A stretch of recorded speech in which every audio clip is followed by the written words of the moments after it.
Je salue Gilbert Collard, ancien député du Rassemblement National, parce qu'on va parler de ce bleu-blanc-rouge. C'est vraiment passionnant, parce que derrière ce bleu-blanc-rouge, il y a tout un monde. Alors, bien sûr, ne faisons pas l'erreur de penser que c'est toute la France. Ce sont des militants qui sont une minorité active, mais qui imposent, je le dis, et leur récit, et qu'on voit dans les manifestations, en tout cas, qu'on a vu hier. Alors, avant, il est avec nous, Gilbert Collard ? Oui, il est là. Bonjour Gilbert Collard, bonjour, vous allez bien ? Oui, je suis heureux de savoir que Georges Fenech ne dort pas. Ah oui. Pour un ancien magistrat, c'est miraculeux. Oui, on voit les caricatures de Daumier, c'est un grand classique. Oui.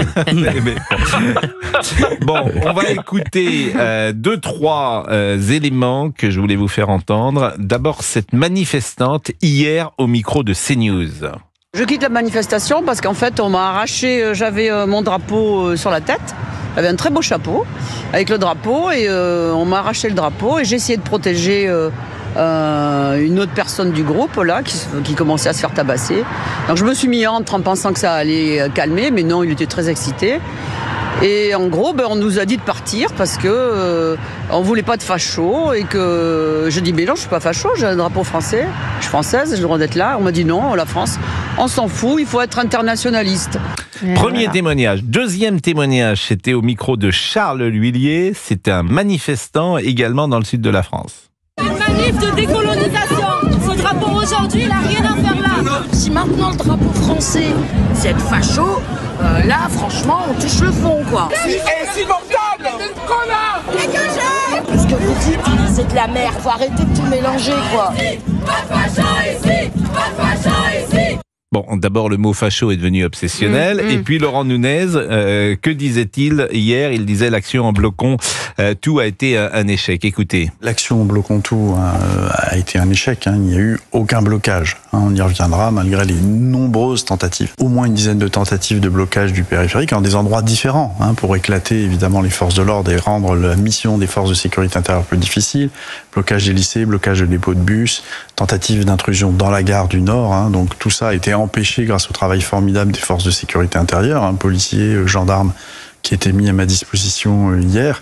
Et le bilan du bloc-on tout, c'est que c'est un échec. Il n'y a pas eu de blocage du tout. Gilbert Collard, qui est donc ancien député du Rassemblement National en direct de Marseille. Bon, Gilbert, qu'est-ce que cela veut dire auprès de cette minorité active que sont ces militants ? Ça veut dire d'abord qu'il y a beaucoup de cons. Voilà, ça c'est un constat zoologique, indiscutable, irréfutable. Moi, du reste, j'appelle ça le test du con facho. Je me rappelle d'un jour assez incroyable. Du reste, il y a un auditeur qui était CRS, qui avait témoigné sur votre antenne parce qu'il était venu voler à mon secours. J'ai été pris à partie par des Black Blocs. Et il y avait une bonne femme, très énervée, très agitée, qui me disait facho, facho, facho. Bon, j'ai évité un cocktail Molotov, j'ai pris de l'acide quand même sur le coup, mais je lui ai répondu nazi. Nazi.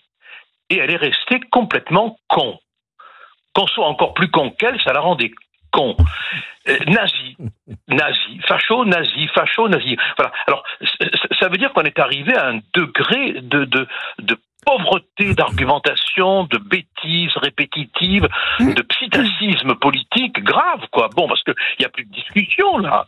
Dès l'instant où on attaque le débat, où on veut essayer de parler, où on a un drapeau tricolore, où on est fier de son grand-père qui s'est battu à Verdun, où on est content d'entendre résonner la Marseillaise quand on gagne une médaille olympique, on est un facho. Qu'est-ce que vous voulez que je vous dise ? Bon, du reste, moi je serais d'avis qu'on leur fasse passer un examen sur le terme facho. Oui. Qu'est-ce que ça veut dire ? D'où ça vient ? Et on serait époustouflé de se rendre compte que cette cohorte d'abrutis ne sait même pas que l'inventeur du fascisme, c'est un socialiste. D'abord et avant tout. Bon, il serait très étonné de l'apprendre. Très étonné, parce que Mussolini, avant de créer le fascisme, était socialiste. On l'oublie un peu trop, bon.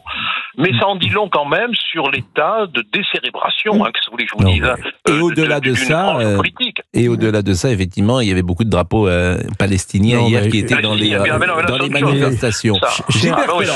Gilbert Collard, Georges Fenech. Je vous écoute avec beaucoup d'éveil. J'en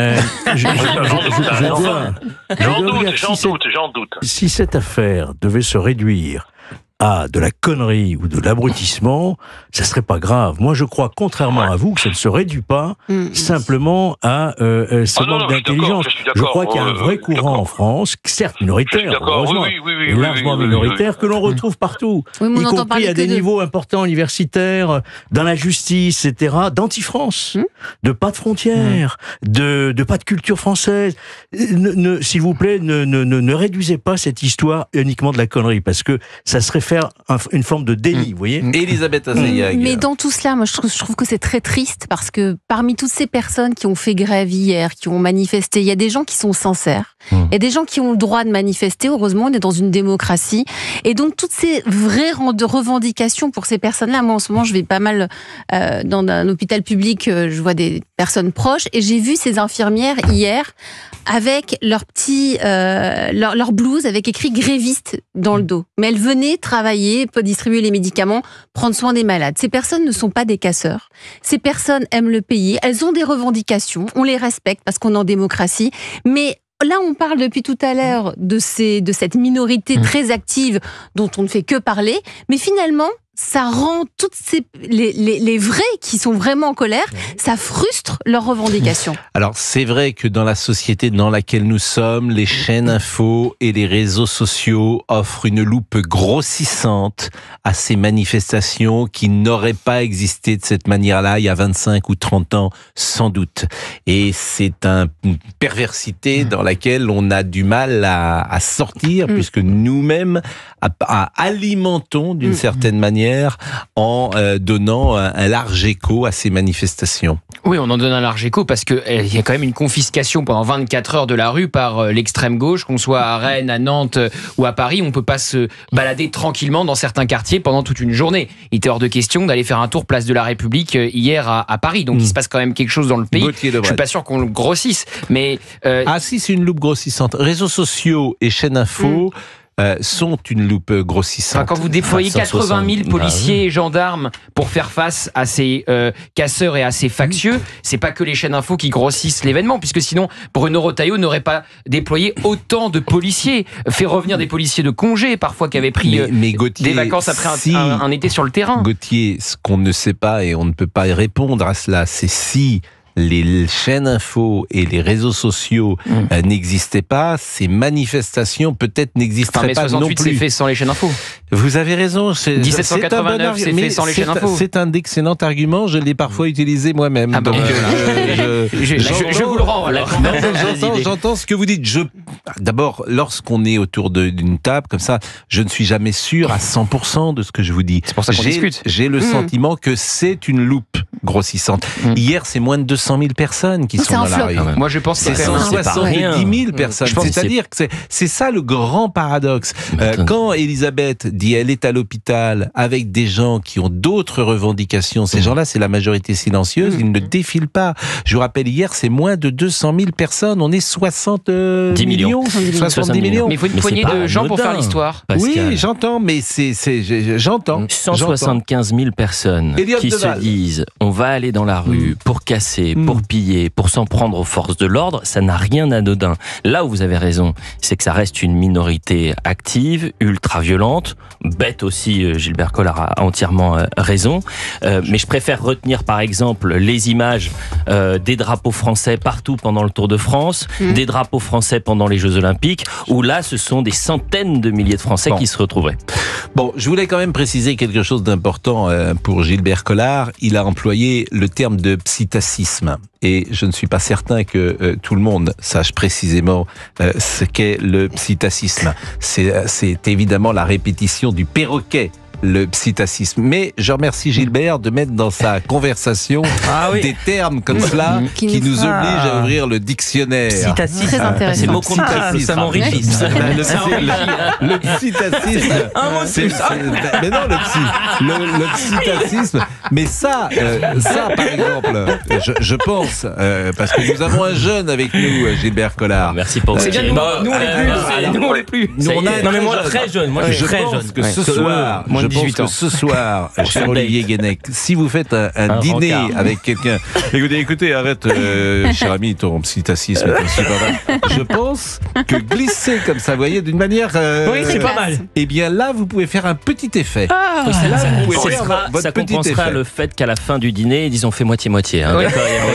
Moi, j'étais frappé combien cette affaire de drapeau, parce que c'est évidemment pas un détail et c'est symbolique. Elle a marqué autour de moi, beaucoup de gens ont réagi, ont vu la difficulté, parce que la grande majorité des Français, évidemment, d'abord sont attachés à leur histoire, sont attachés évidemment à leur culture, sont attachés bien sûr au drapeau français. Gilbert Collard, je fais le parallèle souvent avec cette Marseillaise qui n'est pas toujours chantée par les sportifs. Elle l'est chantée dans certains sports, elle l'est moins dans d'autres. Donc il y a quelque chose autour de la Marseillaise comme du drapeau et qui est très intéressant. Et vous savez ce qui est le plus intéressant ? Peut-être, c'est que on dit dans les années 70, Platini, par exemple, ne chantait pas la Marseillaise. C'est tout à fait vrai. Mais ce débat n'existait pas. Et vous savez pourquoi ce débat n'existait pas ? Parce que personne n'aurait imaginé ou fait le procès à Michel Platini qu'il n'aimait pas la France. Ce débat n'existait pas. Donc en fait, c'était un non-débat. La Marseillaise, parfois, elle n'était pas chantée dans les années 70, mais tout le monde s'en fichait. C'est comme l'histoire du vivre ensemble. On n'a jamais parlé de vivre ensemble parce qu'on vivait ensemble. Bien sûr. Donc l'expression, elle est arrivée précisément quand on ne vivait plus ensemble, Gilbert Collard. Oui, on chasse le drapeau comme on siffle la Marseillaise parce qu'on n'aime pas la France. Ce sont des gens qui n'aiment pas la France. Du reste, le type qui a enlevé le drapeau à la personne que vous avez interviewée, qui nous a dit avoir un très beau chapeau, lui a dit mais il faut pas avoir le drapeau français parce qu'on est mondialiste. Internationaliste. Internationaliste, voilà. Oui. Internationaliste, voilà. Vous vous rendez compte ? Ça veut dire que dans la tête de ces abrutis, et je maintiens, n'en déplaise à mon ami Fenech, qu'ils doivent quelque part être quand même très, très abrutis, hein. C'est pas incompatible, du reste, hein, d'avoir une action anti-française et être abruti, hein. Je pense qu'il y a vraiment un désir, une volonté. Ouais, non. Maître, ne leur cherchez pas des excuses. On n'est pas à l'audience. D'ailleurs, je rappelle que c'est un délit, hein, c'est un délit. 7 500 € d'amende prévue. Non, mais une seconde, je vais vous répondre tout de suite. D'abord, si on était à l'audience, il y a un risque que vous dormiez. Bon, donc ça se tape. Qu'on va éliminer tout de suite. Hein. Bon, je ne les excuse pas du tout.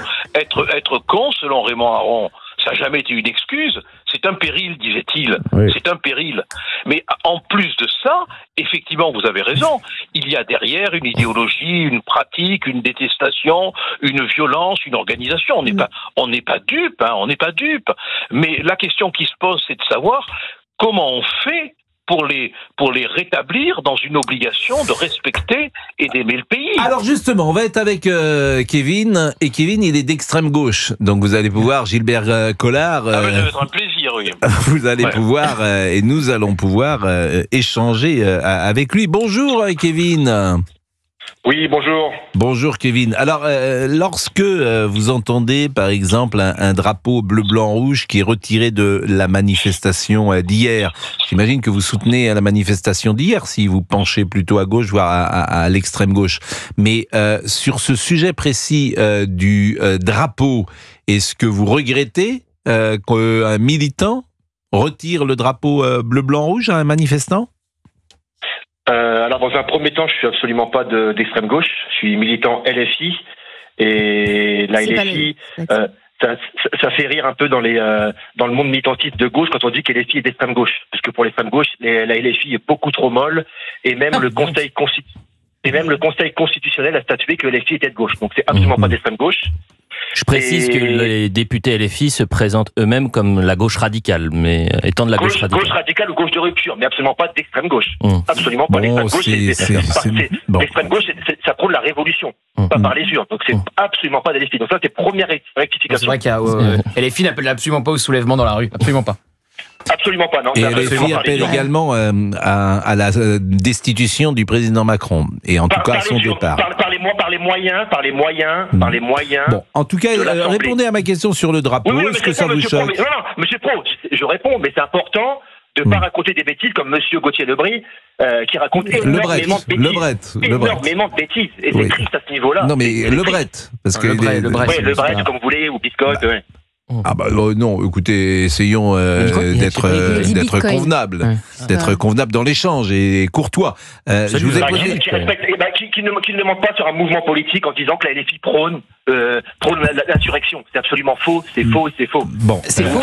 Quand Jean-Luc Mélenchon veut mettre les préfets en prison, quand les députés de la France Insoumise n'appellent pas au calme au moment des émeutes et vont rendre visite aux émeutiers en garde à vue, tentent d'aller les récupérer politiquement sur le terrain.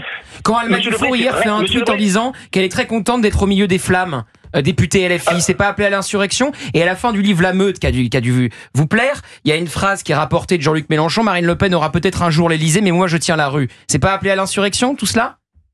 Alors c'est vraiment dommageable pour vous et votre métier de journaliste, Monsieur Lebret, de ne pas faire votre boulot. Tout ce que je viens de vous dire est purement factuel. C'est une liste factuelle. Je vous invite à regarder le dernier 20 heures de Léa Salamé et la fin de l'annonce de Mélenchon. Oui, je l'ai vu. Que c'est facile d'appeler au calme une fois qu'on a tout mis en place pour que ça pète. Merci.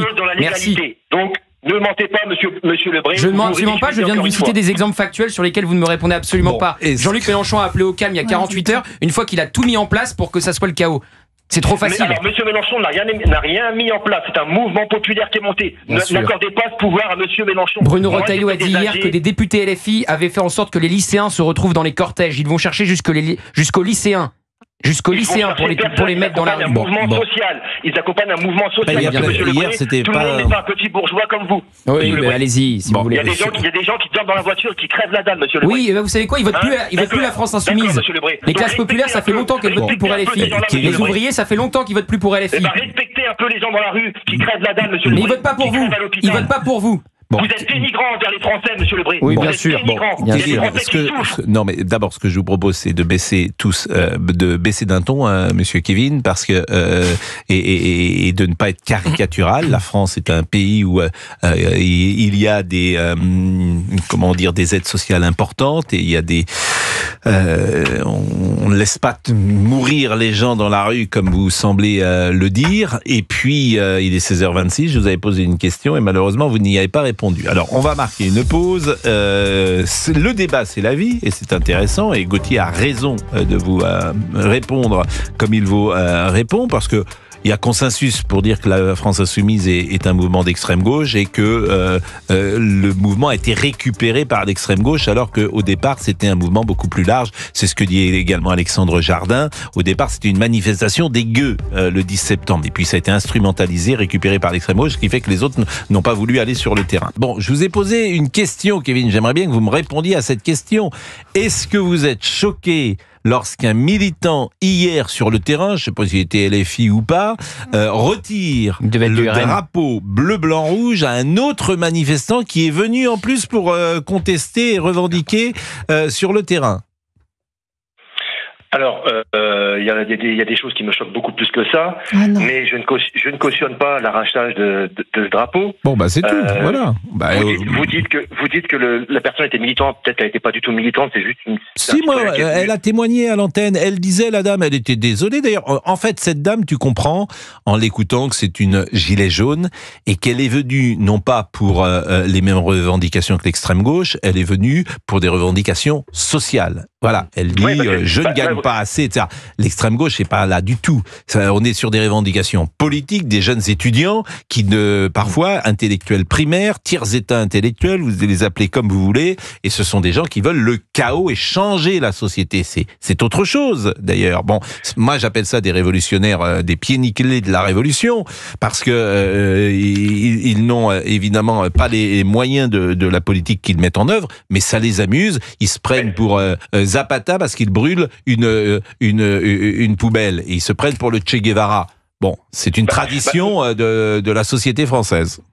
Monsieur Pro, moi justement sur le drapeau français, moi ce qui me choque ou ce qui me choque pas, mais ce qui me fait sourire, comme vous dites, c'est pieds nickelés révolutionnaires. Moi, c'est quand des partis comme Marine Le Pen ou des gens d'extrême droite récupèrent le drapeau français, qui à la base est une couleur de la Révolution. Le bleu et le rouge étaient les couleurs de la Révolution française qui encadraient le blanc de la monarchie. Et donc tous ceux que vous voyez là, qui prônent l'ordre républicain, pas l'insurrection par la rue, la République est née d'une insurrection par la rue. Donc désolé, et le drapeau français de base, c'est une couleur révolutionnaire. C'est d'autant plus stupide de l'arracher, alors. C'est d'autant plus. Alors là, c'est le mot de Gilbert Collard. Être con, c'est pas une excuse, c'est un péril. C'est des révolutionnaires qui enlèvent un drapeau révolutionnaire. Eh ben c'est ça qui est malheureux, mais il n'y a qu'une personne qui l'a fait, mais il faut bien que on pense que le drapeau français n'est pas au racisme de ce pays ou au nationaliste, ce sont des couleurs révolutionnaires qui ont un symbole. Bon, Elliott Deval. Non, mais c'est très intéressant, Pascal, de faire le parallèle avec les Gilets jaunes. J'ai eu la chance de...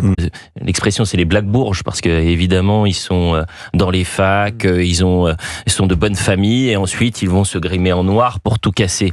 Mais pendant les mobilisations des Gilets jaunes, je peux vous dire que le drapeau français n'était pas brûlé, pillé, attaqué, ou si vous arriviez pendant la mobilisation sur un rempart avec le drapeau français, vous étiez accueillis les bras ouverts. Moi, j'essaye de comprendre pourquoi, en 5 ans, il y a eu cette évolution, peut-être parce que ça a été préempté. Exactement. Mais c'est pas les mêmes gens. Mais c'est l'ultra-gauche. C'est pour ça qu'il faut faire la différence.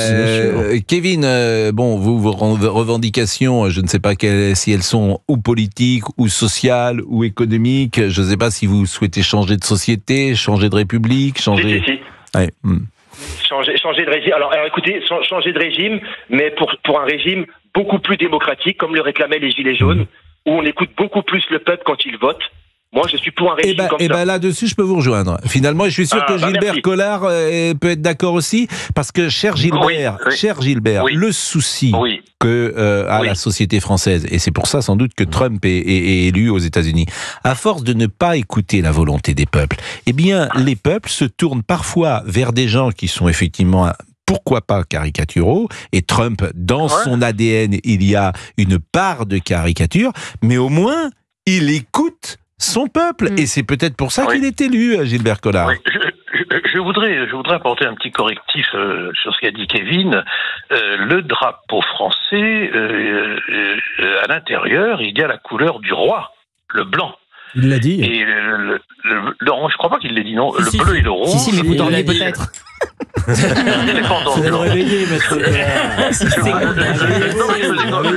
La sieste Fennec. Non, mais c'est quand même, disons, on va pas faire l'exégèse du drapeau bleu, blanc, rouge, mais c'est quand même un drapeau révolutionnaire, voilà. Non, c'est faux. Moi, je suis désolé, mais c'est faux. À l'origine, quand le drapeau bleu, blanc, rouge est choisi, il faut se reporter au discours de Lamartine en 48, il le dit, c'est un drapeau qui est monarchiste. Il deviendra révolutionnaire par la suite. Après, oui, bien sûr. Il est associé. En 93. Il est associé. Voilà, il est associé dans l'imaginaire. Dans l'imaginaire. Si vous voulez. Mais moi, ce qui m'intéresse, quand dit Kevin, je vais faire un peu exploser la discussion. Là, ça me plaît. C'est quand même comment peut-on dire que LFI n'est pas d'extrême gauche, Kevin, alors qu'il y a en son sein un député comme Raphaël Arnaud, bien sûr, fondateur de la Jeune Garde. Quand même. Comment c'est un mouvement d'extrême gauche. Quand on voit les députés qui y sont, pourquoi ça vous gêne qu'on le décrive comme un mouvement d'extrême gauche? Kevin, bonne question. Pourquoi ça vous gêne, Kevin? Alors, ça ne me gêne absolument pas. J'aime l'exactitude et la précision. Je milite pour la France insoumise parce que c'est une gauche qui veut le pouvoir par les urnes. Et l'extrême gauche, je peux vous citer, le NPA, le RP, le PT, eux sont des partis d'extrême gauche et eux ne sont pas d'accord avec la ligne LFI de dire on récupère le pouvoir par les urnes. Moi, je milite pour un parti de gauche. Quand vous lisez le programme de la LFI, mais ce n'est absolument pas d'extrême gauche. Qu'est-ce qu'il fait chez vous, Raphaël? Qu'est-ce qu'il fait, Kevin? Excusez-moi, mais qu'est-ce qu'il fait chez vous alors, Raphaël Arnaud, triple fichier S, Excusez-moi, Kevin, une dernière chose. Moi, vraiment, je trouve ça passionnant comme échange. Qu'est-ce que fait chez vous Rima Hassan, qui, le 16 juillet 2025, écrivait sur Twitter « La France a besoin d'une révolution, point, à la ligne ». Alors, ce que je réponds, c'est que Raphaël Arnaud était un militant donc de la Jeune Garde antiraciste. Donc, pour moi, être antiraciste, ce n'est pas d'extrême gauche. On devrait tous être antiracistes. Oui, son mouvement est mis en cause pour des agressions antisémites. Bon, et le tweet de Rima Hassan. Absolument. On est en cause au jugé, monsieur Lebré, parce que vous me faites à chaque fois la même chose. Attendez, ils sont mouvement à agresser un jeune juif. Ils sont mouvement à agresser un jeune